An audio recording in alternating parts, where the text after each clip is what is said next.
Time traveller செய்திகள். முதலில் தலைப்புச் செய்திகள். சம்பளம் கூட கொடுக்க முடியாத நிலை. ஜனாதிபதியின் பதவிக்காலம் தொடர்பான மனுவை விசாரிக்க உள்ள 5 நீதியரசர்கள். மகிந்தவின் மனைவிக்கு ஏற்பட்டுள்ள சிக்கல், அம்பலமாக உள்ள மோசடிகள். ஓடி ஒளிந்தவர்கள் தேர்தல் என்றவுடன் கூவிக்கொண்டு வருகின்றார்கள். வியாழேந்திரன் சாடல். காலநிலை தொடர்பில் வெளியான அறிவிப்பு. இதற்காகவே அண்ணா திராவிட முன்னேற்ற கழகத்தினர் பாட்டாளி மக்கள் கட்சியினருக்கு வாக்களிக்க வேண்டும். ராமதாஸ் சொன்ன தகவல். நீட் குறித்து விஜயின் கருத்து நான் வரவேற்கின்றேன். பாரதிய ஜனதா கட்சி தலைவர் அண்ணாமலை. நடந்து முடிந்த பிரித்தானிய பொது தேர்தல், ரிஷி சுனக்கின் ஆட்சி முடிவுக்கு வருகிறதா? காசாவில் சிறுவர்களுக்கிடையே பரவும் நோய் தாக்கம், எச்சரிக்கும் உலக சுகாதார அமைப்பு. தொடர்பென விரிவான செய்திகள். நாட்டின் பொருளாதார நிலைமை இன்னமும் முழுமையாக சீரடையவில்லை என்றே கூற வேண்டும். ஆனால் அன்று இருந்ததை விட இன்று பொருளாதாரம் ஓரளவுக்கு சீரடைந்திருக்கிறது என்று நிதி ராஜாங்க அமைச்சர் ரஞ்சித் சியாம்பலப்பிட்டிய குறிப்பிட்டுள்ளார். பத்திரிகை ஒன்றுக்கு வழங்கிய நேர்காணலின் போதே அவர் மேற்கண்டவாறு குறிப்பிட்டார். தொடர்ந்தும் அவர் கருத்து தெரிவிக்கையில், நாம் உலகத்தை ஒப்பீட்டளவில் பார்க்க வேண்டும். இன்று கடைக்கு சென்றால் வாங்க வேண்டிய பொருட்கள் அதிகம். அரசு ஊழியரின் சம்பளம் 10,000 ரூபாயினால் அதிகரிக்கப்பட்டிருக்கிறது. அன்று சமுர்த்தியில் 4,500 பெற்றுக்கொண்டவர்கள் இன்று 15,000 ரூபாயை பெறுகின்றார்.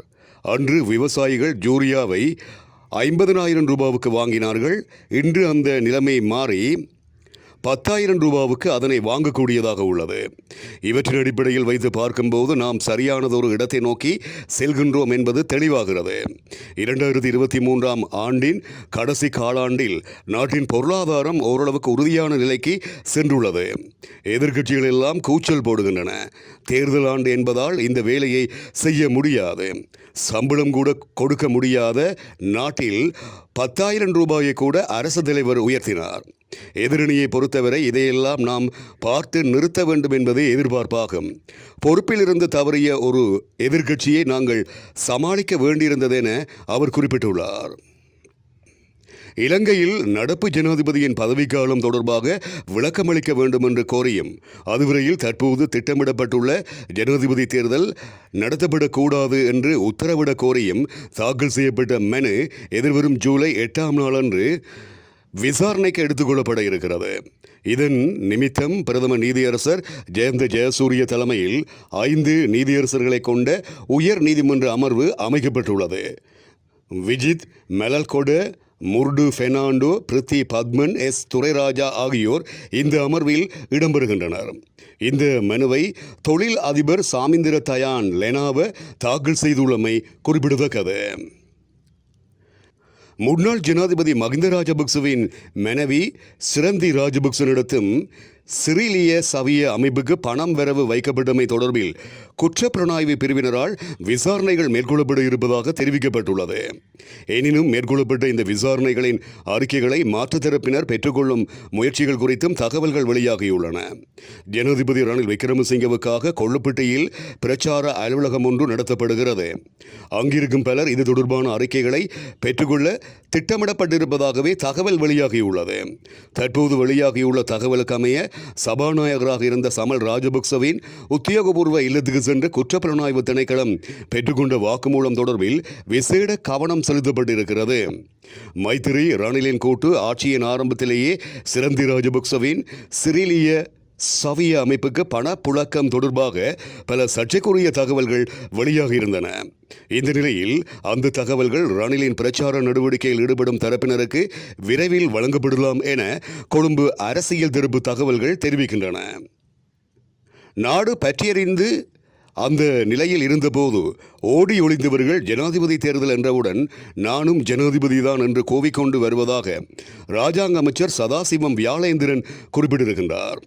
கிழக்கு மாகாணத்தில் ஜனாதிபதியின் விசேட பணிப்புரையின் பேரில் உரிமைய காணி உறுதி வழங்கும் வேலை திட்டத்துக்கு அமைவாக கிழக்கு மாகாணத்திற்கான நடமாடும் சேவை மட்டக்களப்பில் முன்னெடுக்கப்பட்டிருந்தது. காணி சீர்திருத்த ஆணைக்குழுவுக்கு சொந்தமான காணியில் குடியிருந்து இதுவரையில் காணி உறுதிகள் இல்லாதவர்களுக்கு காணி உறுதிகளை வழங்கும் தேசிய வேலை திட்டத்தின் 3வது நடமாடும் சேவை இதன்போது மட்டக்களப்பில் ஆரம்பித்து வைக்கப்பட்டது. ராஜாங்க அமைச்சர் சதாசிவம் வியாழேந்திரனின் கோரிக்கைக்கு அமைவாக காணி சீர்திருத்த ஆணைக்குழுவின் தலைமை காரியாலயம் மற்றும் மட்டக்களப்பு மாவட்ட காரியாலயம் இணைந்து இந்த நடமாடும் சேவை மேற்கொண்டிருந்தது. இதன்போது ராஜாங்க அமைச்சர் வியாழேந்திரன் மேலும் தெரிவிக்கையில், கிழக்கு மாகாணத்தில் அதிகப்படியான வேலை திட்டங்களை முன்னெடுக்க வேண்டிய தார்மீக பொறுப்பு எம்மிடம் உள்ளது. இந்த நாடு மிகப்பெரிய ஆபத்தான நிலையில் இருந்த வேளையில் நாம் அவர்களை கைவிட்டு ஓடிவிட முடியாது. ஒரு குறுகிய காலத்துக்குள்ளேயே எமது நாடு பொருளாதார ரீதியில் படிப்படியாக முன்னேற்றம் கண்டு வருகிறது.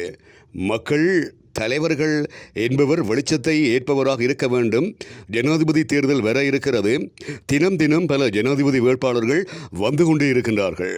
நாடு பற்றியறிந்த போது ஓடி ஒளிந்தவர்கள் ஜனாதிபதி தேர்தல் என்றவுடன் நானும் ஜனாதிபதி தான் என்று கூவிக்கொண்டு, இதில் பலர் இந்த நாடு பற்றியறிந்த போது நாட்டு மக்கள் தவிர்த்த போது வீட்டு மூலைக்குள் ஒளிந்திருந்தவர்களும் இந்த நாடு இன்னும் 100 வருடத்துக்கு மேல் எழ முடியாது என்று அறிக்கை விட்டவர்களுமே இவர்கள்தான். நாம் இந்த நாட்டை நேசிப்பவர்களாக இருக்க வேண்டும். அப்போது நாட்டை பொறுப்படுத்த தலைவர் நாட்டை விட்டு ஓடவில்லை, களத்தில் நின்றுதான் மக்களுக்காக இறுதி வரை போராடினார் என அவர் இதன்போது குறிப்பிட்டார்.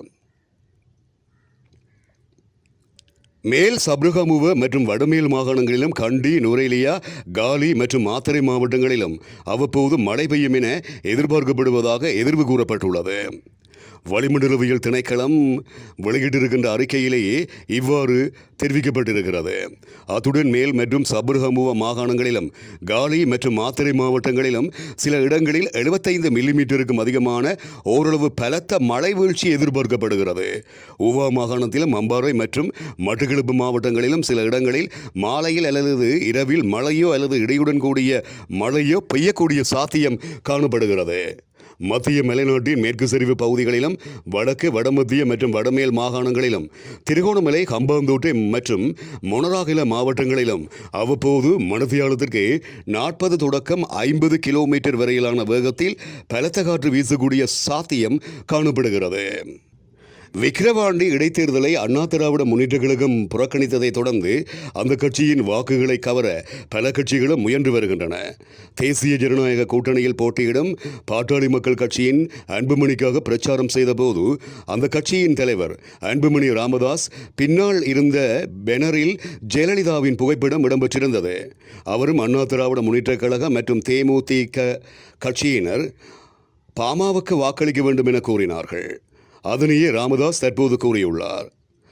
தைலாபுர இல்லத்தில் செய்தியாளர்களை சந்தித்து அவர் பேசும்போது, திராவிட முன்னேற்ற கழக அரசாங்கம் சாதிவாரி கணக்கெடுப்பு நடத்த மதுவிலக்கு அமுல்படுத்த மாறுகிறது.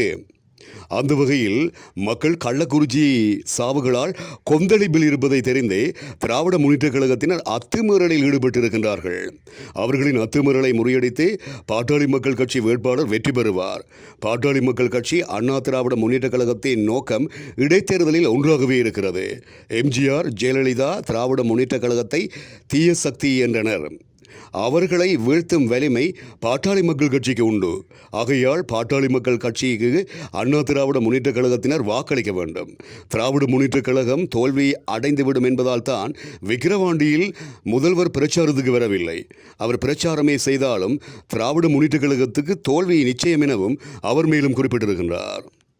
ஆளும் கட்சியின் அத்துமீறல் அதிகமாக இருக்கும் இந்தியாவில் 90% ஆளும் கட்சிதான் செய்கின்றார்கள். 8 தொடக்கம் 9 அமைச்சர்கள் இருக்கின்றார்கள்.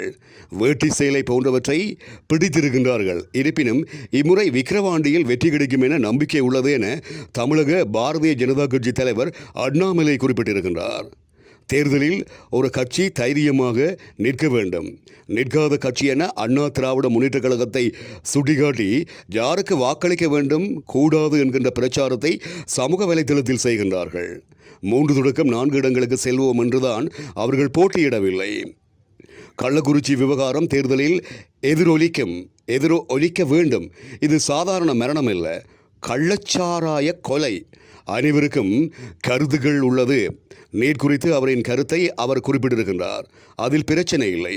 நீட்டின் தேவை வலிமையாக வைத்திருக்கின்றோம். ஆதாரத்தின் அடிப்படையில் நீட் இருந்தது.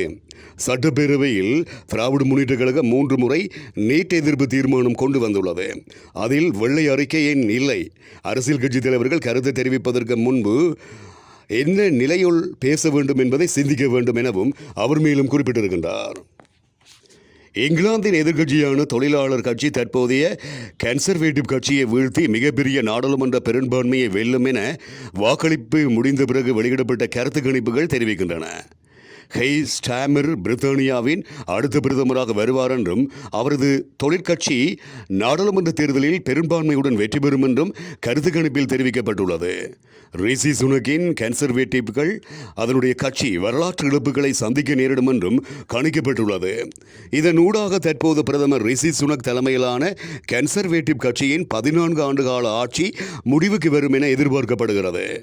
மந்தமான பொருளாதார வளர்ச்சி, நிறுவனங்கள் மீதான நம்பிக்கை குறைந்து வருவது மற்றும் மோசமடைந்து சமூக கட்டமைப்பு போன்றவற்றினால் இத்தேர்தலில் கெய்ர் ஸ்டார்மர் தலைமையிலான தொழிலாளர் கட்சிக்கு வெற்றி வாய்ப்பு அதிகம் உள்ளதாகவும் கணிக்கப்பட்டுள்ளது. இஸ்ரேல் ஹமாஸ் போருக்கு பிறகு ஏற்பட்ட மோசமான நிலைமைகள் காரணமாக முறையான உணவு ஊட்டச்சத்து இன்றி அவதிப்படும் சிறார்கள் தற்போது தோல் நோய்களால் பாதிக்கப்பட்டிருப்பதாக MSF மருத்துவ ஒருங்கிணைப்பாளரான முகமது அபு முகைசீப் குறிப்பிட்டிருக்கின்றார். முதற்கட்ட விசாரணையில் சுமார் 1,50,000 பேர் பல்வேறு தோல் வியாதிகளால் கடுமையாக பாதிக்கப்பட்டுள்ளமை தெரிய வந்துள்ளது. சிரங்கு, சின்னம்மை, பேன், கொப்புளங்கள் ஏற்படும் ஒரு வகை தோல் வியாதி மற்றும் பலவீனப்படுத்தும் சொறி வரை பரவுவதாக உலக சுகாதார அமைப்பு உறுதி செய்திருக்கிறது.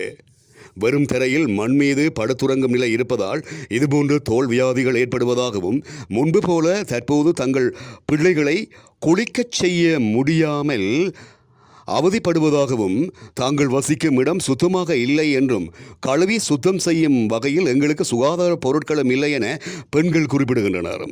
அது மட்டுமின்றி மத்திய தரை கடலில் குளித்து சுத்தமாக இருக்க பெரும்பாலான பெற்றோர்கள் தங்கள் குழந்தைகளுக்கு சொல்லிக் கொடுக்கின்றார்கள்.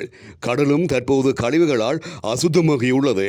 உலக சுகாதார அமைப்பு வெளியிட்டுள்ள தகவலின் அடிப்படையில் காசா போர் தொடங்கிய பின்னர் சிரங்கு மற்றும் பேன் காரணமாக 96,417 பேர்கள் பாதிக்கப்பட்டிருக்கின்றார்கள். சின்னம்மை நோயினால் 9,274 பேர் பாதிக்கப்பட்டிருக்கின்றார்கள். தோல் தடிப்புகளால் 60,130 பேர்களும் கொப்புளங்களால் 10,038 பேர்களும் அவதிப்பட்டு வருகின்றனர். குறிப்பாக கரையோர பாலஸ்தீன பிரதேசத்தில் சிரங்கு மற்றும் சின்னம்மை நோய் வேகமாக பரவுகிறது என உள்ளூர் சமூக ஆர்வலர் ஒருவர் குறிப்பிட்டிருக்கின்றார்.